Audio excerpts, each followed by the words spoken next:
अब जब इन कंपनियों को यह कहा जाता है कि उत्पादन अगर कृषि का बढ़ाना है और अनाज को खराब होने से बचाना है, फल सब्जियों को सड़ने से बचाना है, तो ये काम तुम्हारे देश में क्यों नहीं करते? आप इस बात को समझ लीजिए कि उनके अपने देशों में वो जहर मुक्त खेती करवाते।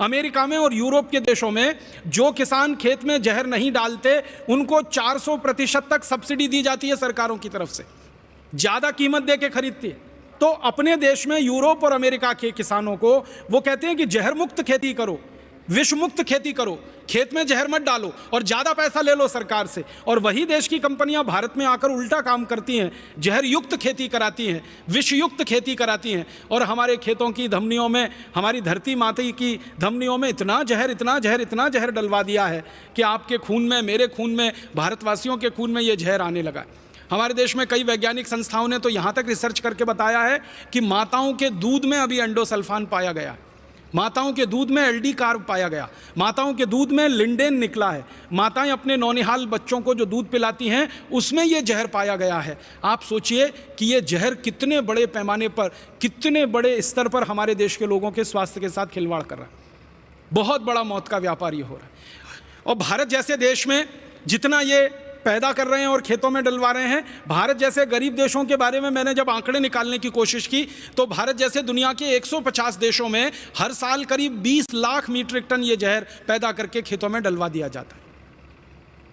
और उन सभी देशों में यही बुरा हाल हो रहा है। सभी गरीब देशों में कैंसर के मरीज बढ़ रहे हैं, सभी गरीब देशों में ये जहर लोगों के खून में बढ़ रहा है और सभी गरीब देशों को ये तकलीफ पैदा करा रहा है। तो आप बोलेंगे क्या करना चाहिए?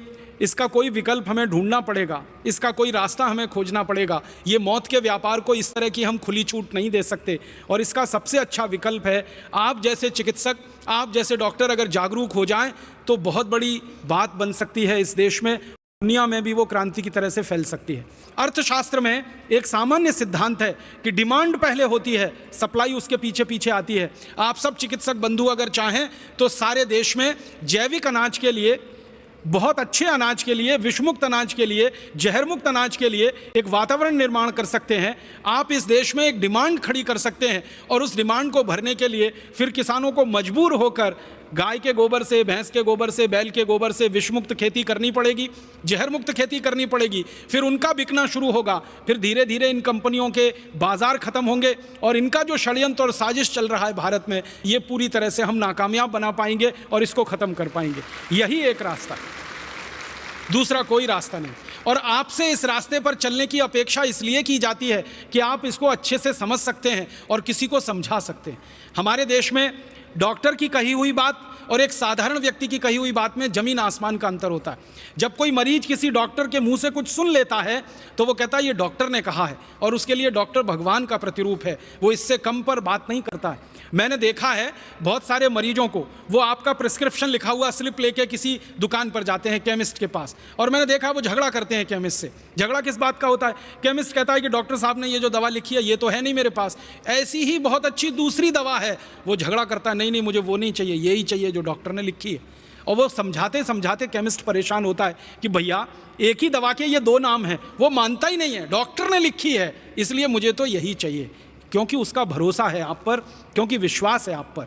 आपके ऊपर जो मरीजों का ये भरोसा और विश्वास है, इसका सदुपयोग करते हुए आप इस बड़े मौत के व्यापार को बंद कराने में बहुत बड़े सहायक हो सकते हैं। जब आप मरीजों को ये कहना शुरू कर देंगे कि देखो भाई, तुम्हारी बीमारी ठीक करने के लिए दवा तो मैं दे रहा हूँ, लेकिन इस दवा से ज़्यादा भी तुम्हें दूसरे काम करने पड़ेंगे, तो वो पूछेगा क्या करूं? तो कहने लगो जहर मुक्त अन्न खाना शुरू करो, जहर मुक्त सब्जियां खाना शुरू करो, जहर मुक्त फल खाना शुरू करो। तो वो कहेगा कहाँ मिलेगा? तो जहाँ से ये मिल रहा है जहर युक्त, वहीं जहर मुक्त मिलेगा। मांग पैदा करो, डिमांड पैदा करो, तो लोग अपने आप पैदा करेंगे। तो पहले कम पैदा होगा, शायद ज़्यादा कीमत में बिकेगा, फिर ज़्यादा पैदा होने लगेगा, कीमतें कम होती जाएंगी और एक सामान्य रूप से पूरे भारत के लोगों को विषमुक्त अनाज, विषमुक्त भोजन, विषमुक्त सब्जियां और विषमुक्त फल उपलब्ध हो जाएंगे।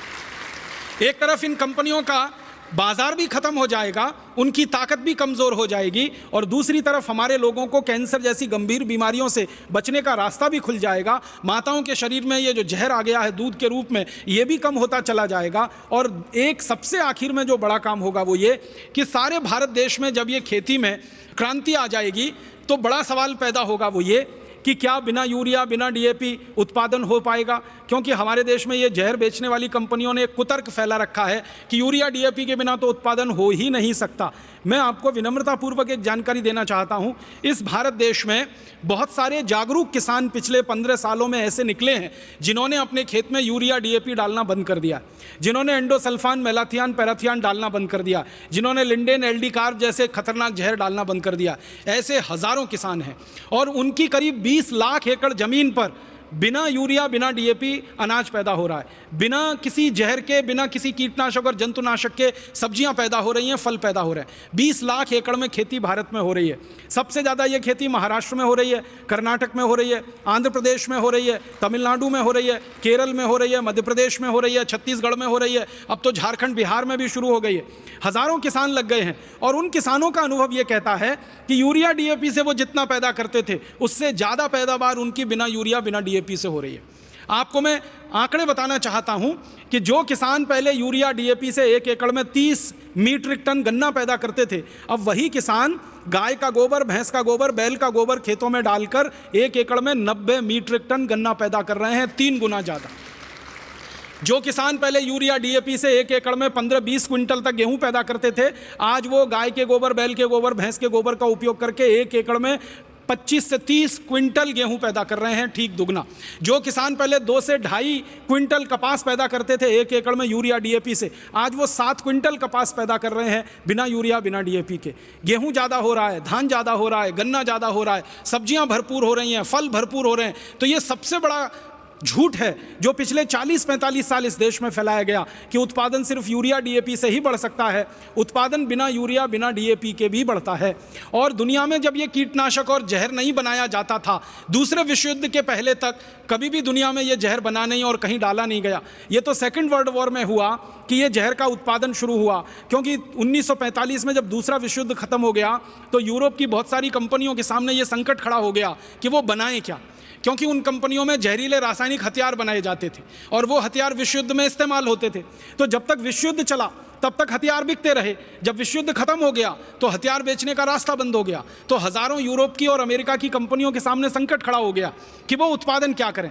तो फिर उन कंपनियों ने रास्ता निकाला कि जिन कारखानों में हथियारों का उत्पादन होता है उन्हीं कारखानों में जहरीले रासायनिक चीज़ों का उत्पादन करके urea DAP aldicarb lindane के नाम पर दुनिया भर में बेचा जाए। आप सभी जानते हैं, विज्ञान आपने पढ़ा है, रसायन शास्त्र के बारे में थोड़ा तो आप सभी जानते हैं, वो ये कि जिन रसायनों से रासायनिक हथियार बनते हैं युद्ध लड़ने के लिए, उन्हीं रसायनों से यूरिया डीएपी बनता है खेतों को बर्बाद करने के लिए।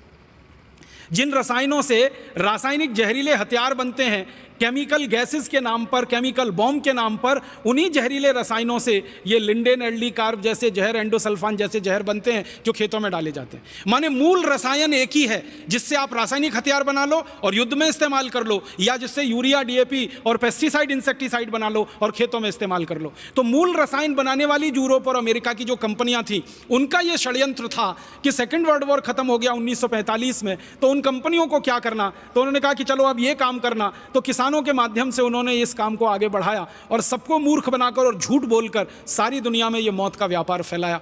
अब हमको ये बात अगर समझ में आ गई है तो हम इस मौत के व्यापार को बंद कराएं, और इस मौत के व्यापार को पहले अपनी धरती से बंद कराएं, फिर अपने पड़ोसी देशों की धरती से बंद कराएं, और फिर दुनिया की धरती से इस मौत के व्यापार को बंद कराएं। क्योंकि सबको जिंदा रहने का उतना ही अधिकार है जितना इन कंपनियों के मालिकों को आलीशान तरीके से जीवन बिताने का अधिकार है, वैसे ही गरीब से गरीब किसान को जिंदा रहने का अधिकार है। दूसरा एक मौत का व्यापार जो हमारे देश में और दुनिया में चल रहा है वो व्यापार है सिगरेट का। सिगरेट के व्यापार के बारे में मैं आपसे कुछ बात करना चाहता हूं, वो ये कि दुनिया में सिगरेट का व्यापार अमेरिका देश से शुरू हुआ।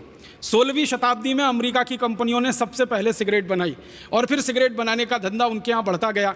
जैसे जैसे सिगरेट का उत्पादन बढ़ा वैसे वैसे सिगरेट बेचने के लिए उनको रास्ते बनाने पड़े। तो जिन जिन देशों में अमेरिका की कंपनियां गईं उन्होंने सिगरेट बेचने का धंधा शुरू किया।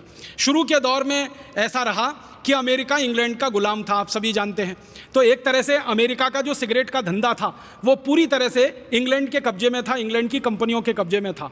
तो अमेरिका को गुलाम बनाकर अंग्रेजों ने तंबाकू का उत्पादन अमेरिका में शुरू कराया। अमेरिका की ज़मीन इंग्लैंड से थोड़ी अच्छी है। अमेरिका की ज़मीन यूरोप के देशों से भी थोड़ी अच्छी है।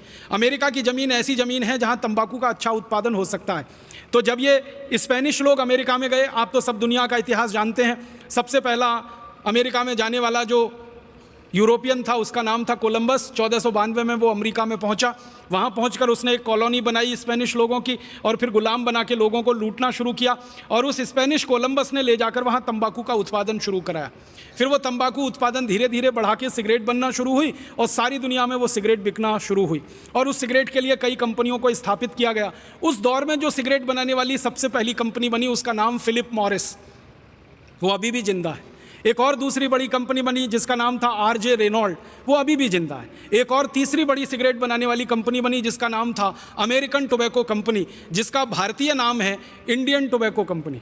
आपने भारत में एक नाम सुना होगा ITC, ये मूल नाम है अमेरिकन टोबैको कंपनी, उसका भारतीयकरण करके कर दिया इंडियन टोबैको कंपनी। सारी दुनिया के देशों में ये कंपनी काम करती है। श्रीलंका में इसका नाम होता है श्रीलंका टोबैको कंपनी या सीलोन टोबैको कंपनी।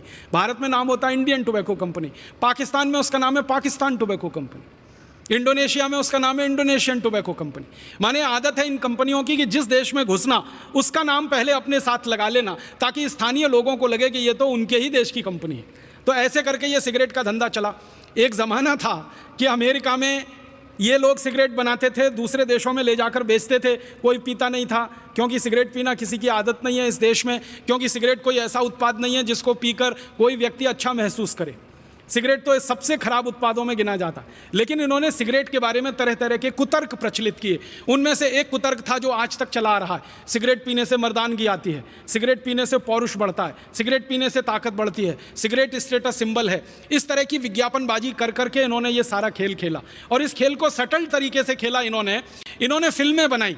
यूरोप के, इंग्लैंड के फिल्मकारों ने, अमेरिकन फिल्मकारों ने फिल्में बनाई, और उन फिल्मों में हीरो को खूब अच्छे से जानबूझकर सिगरेट पीते हुए दिखाया। एक हीरो 10 सिगरेट पी रहा, दूसरा 20 पी रहा, तीसरा 30 पी रहा, तो जो ज़्यादा बड़ा हीरो ज़्यादा सिगरेट पी रहा। उन फिल्मों को सारी दुनिया में प्रचारित किया गया। धीरे धीरे दुनिया के लोगों में सिगरेट पीने की लत लग गई, और सिगरेट की लत लगी तो उसका उत्पादन बढ़ा, फिर उत्पादन बढ़ा तो और बिक्री बढ़ी, फिर और उत्पादन बढ़ा। और अब मैं आपसे कहना चाहता हूँ वो ये कि 16वीं शताब्दी में दुनिया में एक सिगरेट नहीं बनती थी, और आज सारी दुनिया में 5500 अरब सिगरेट हर साल बनती है। 5500 अरब सिगरेट, 5500 अरब सिगरेट। अरब बिलियन अंग्रेजी में, अमेरिकन बिलियन 100 करोड़ का होता है। तो 5500 अरब सिगरेट सारी दुनिया में बनती है, और इसको 142 करोड़ लोग पीते हैं। अब ये 142 करोड़ लोग दुर्भाग्य से अमेरिका में, यूरोप में, भारत और भारत जैसे कई गरीब देशों में हैं, और इन देशों को सिगरेट पिला पिला के लोगों का सारा खून पसीने की कमाई का पैसा निचोड़ रही हैं ये कंपनियां। फिलिप मॉरिस है, आरजे रेनॉल्ड है, अमेरिकन टोबैको कंपनी है। ऐसी सिगरेट के धंधे में लगी हुई 40 बड़ी कंपनियां हैं अमेरिका और यूरोप के देशों की। ये कंपनियां अंधाधुंध व्यापार कर रही हैं, और इस व्यापार में अंधाधुंध मुनाफा कमा रही। आपके मन में एक प्रश्न आ सकता है कि मुनाफा कितना हो सकता है सिगरेट के बिजनेस में?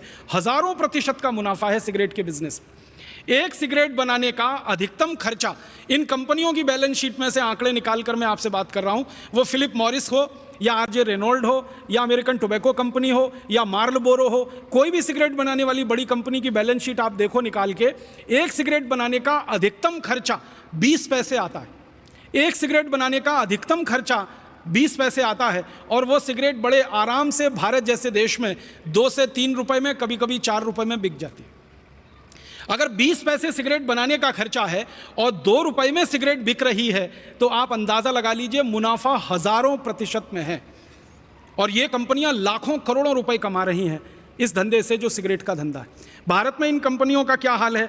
हमारे देश में ये जो कंपनियां हैं जिनके नाम मैंने लिए, ऐसी 40 कंपनियां, ये हर साल करीब 20 अरब सिगरेट भारत में भी बेच रही हैं, और वो 20 अरब सिगरेट को हमारे देश के लगभग 20 करोड़ लोग पी रहे हैं, और पीकर अपने फेफड़े गला रहे हैं, अपने खून को विषाक्त कर रहे हैं। और आप जानते हैं कि जो लोग सिगरेट पीते हैं वो अपना जितना नुकसान करते हैं उससे ज़्यादा नुकसान वो उस पड़ोसी का कर देते हैं जो उनके नज़दीक बैठता है और सिगरेट नहीं पीता है कभी भी। आप जानते हैं जो पैसिव स्मोकर होता है वो एक्टिव स्मोकर से ज़्यादा खतरनाक और संवेदनशील स्थिति में होता है, क्योंकि ये जो पैसिव स्मोकर है और ये जो एक्टिव स्मोकर है, जो पीने वाला है वो तो धुएं को बाहर फेंकता है, और जो नहीं पीने वाला है वो सारे धुएं को अपने द्वारा खींच लेता है अंदर। तो पीने वाले से ज़्यादा धुआं नहीं पीने वाले के शरीर में चला जाता है। आप जानते हैं कि किसी बस में बैठा हुआ कोई एक व्यक्ति सिगरेट सुलगा ले, पूरी बस परेशान हो सकती है। रेल के डिब्बे में बैठा हुआ कोई व्यक्ति एक सिगरेट सुलगा ले, पूरे डिब्बे में बैठे हुए लोग परेशान हो जाते हैं। तो भारत में ऐसे 20 करोड़ लोगों को लत पड़ गई सिगरेट पीने की, और वो पी पी के अपने हृदय को जला रहे हैं, खून को जला रहे हैं, फेफड़ों को जला रहे हैं और अपने पड़ोसियों को भी जला रहे हैं। एक और दूसरा बड़ा मौत का व्यापार चल रहा है इस देश में। इस मौत के व्यापार को बढ़ाने में भारत देश में 2 तरह के लोगों की बड़ी भूमिका रही है। एक तो नेताओं की, जिन्होंने इन सिगरेट कंपनियों को खुली छूट दे रखी है, जो सिगरेट बना के भारत में बेच रहे हैं, और दूसरा सिगरेट के प्रचार करने वाले प्रचारकों की, जिन्होंने सिगरेट का अंधाधुंध प्रचार किया है इस देश में। आपको मैं बताना चाहता हूं, हमारे देश में आईटीसी कंपनी की एक सिगरेट बिकती है जिसका ब्रांड नेम है विल्स, WILLS, विल्स। इस ब्रांड नेम से सबसे ज़्यादा बिकने वाली सिगरेट है वो आईटीसी की कंपनी की है। अब इस सिगरेट को भारत में ज़्यादा से ज़्यादा बिकवाना, तो ये कंपनी ने पता है क्या किया? सालों साल इसने भारत की पूरी क्रिकेट टीम को खरीद लिया, सालों साल।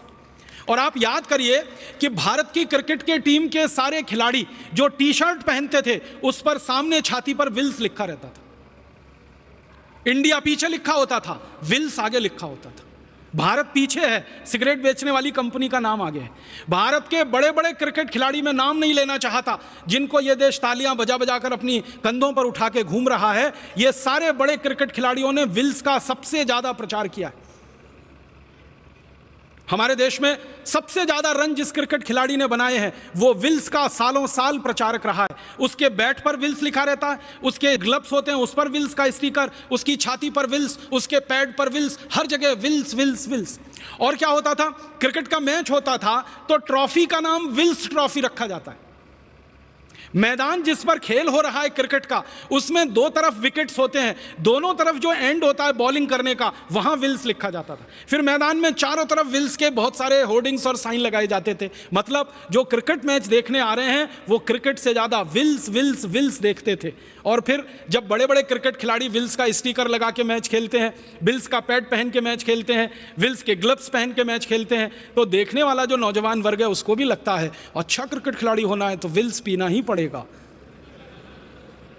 छक्का मारने वाला क्रिकेट खिलाड़ी होना है तो विल्स पीना ही पड़ेगा, चौका मारने वाला खिलाड़ी होना है तो विल्स पीना ही पड़ेगा। और उसके चक्कर में फिर ये विल्स की बिक्री बढ़ते बढ़ते बढ़ते बढ़ते भारत में यहाँ तक पहुँची कि बहुत दुख होता है, हर दिन भारत में 3000 नए लड़के सिगरेट पीना शुरू कर देते हैं। सरकार के आंकड़े, हर दिन सारी दुनिया में हर दिन 1 लाख नए बच्चे जिनकी उम्र 13-14 साल के आसपास होती है वो सिगरेट पीना शुरू कर देते हैं। ये विल्स के जैसे प्रचार का दुष्परिणाम है। तो क्रिकेट का प्रचार नहीं होता, विल्स का प्रचार होता है। और क्रिकेट खिलाड़ियों के साथ साथ सिनेमा के जो हीरो हीरोइन हैं, एक्टर एक्ट्रेसेस हैं, ये हर दृश्य में ऐसा कुछ ना कुछ जरूर बात लाएंगे कि हीरो सिगरेट पिए। और यहाँ तो कई एक्टर ऐसे बदनाम हैं जो सबसे ज़्यादा सिगरेट पीते हैं अपनी किसी भी फिल्म में। आप जानते हैं ऐसे कई एक्टर के नाम मैं लेना नहीं चाहता, वो हर सीन में ऐसी कोशिश करेंगे कि सिगरेट का सीन आए।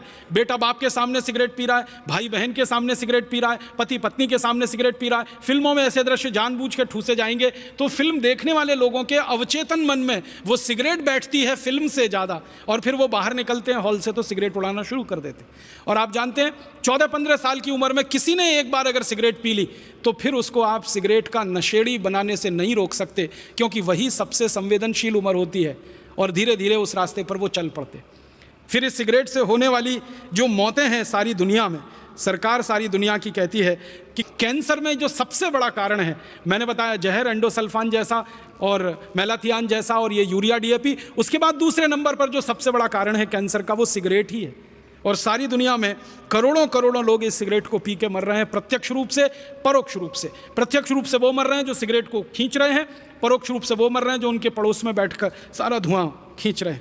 भारत में तो अभी धीरे धीरे सिगरेट की बिक्री बढ़ा रहे हैं। चीन जैसे देश में काफ़ी इन्होंने बिक्री बढ़ा दी है, और ऐसे ही ये बिक्री बढ़ाते बढ़ाते इनका अंतिम लक्ष्य है कि दुनिया के अधिक से अधिक लोगों को सिगरेट पिला देना, ताकि 40 विदेशी कंपनियों के खजाने में लाखों करोड़ों रुपए जमा हो सके। ये दूसरा बड़ा मौत का व्यापार है जो चल रहा है हमारे देश में और दुनिया में। आपसे एक विनम्र निवेदन है कि इस मौत के व्यापार को भी आप बंद करा सकते हैं और हमारे नौजवानों को और सिगरेट पीने वाले बहन भाइयों को समझा सकते हैं। एक डॉक्टर की जो समझाइश होती है वो किसी दूसरे की नहीं हो सकती है। इसलिए आपसे मैं निवेदन करना चाहता हूँ, अपील करना चाहता हूँ कि आपके पास जो मरीज आते हैं, जो पेशेंट आते हैं, उनको आप समझाइए, विनम्रता से बताइए कि इन सिगरेट से कितना नुकसान होता है, व्यसन से कितना नुकसान होता है और सिगरेट कैसे आपके अंदर तक को जलाती है और कैसे ख़राब करती है। फिर इसके बाद एक और तीसरा बड़ा मौत का व्यापार है गुटखे का, खैनी का। ये 5,000 करोड़ का व्यापार है और लाखों लोग इस व्यापार में परेशान हो रहे हैं। फिर एक इसके बाद का आगे का व्यापार है बीड़ी का। सभी तरह के व्यसन में हमारा देश डूबा हुआ। फिर उसके बाद एक शराब का व्यापार है जो मौत का व्यापार बन गया है। इस शराब के व्यापार को भी हमें बंद कराना है। भारत में 32,000 शराब की दुकानें हैं, 20,000 करोड़ की शराब बिक रही है, लाखों करोड़ों लोग इससे बर्बाद हो रहे हैं। और इसी तरह से एक बड़ा व्यापार हमारे देश में अफीम का है, मार्फिन का है और बहुत सारी नशीली दवाओं का है। हज़ारों मीट्रिक टन नशीली दवाएं बिक रही हैं और लोगों को तकलीफ़ में डाल रही हैं। तो मेरा आप सभी चिकित्सक भाइयों से यही विनम्र निवेदन है कि इन सभी मौत के व्यापारों को इस देश में जल्दी से जल्दी आप बंद कराइए और जल्दी से जल्दी इस भारत देश को एक रहने लायक, अच्छा, समर्थ, स्वस्थ और समृद्धशाली देश बनाइए।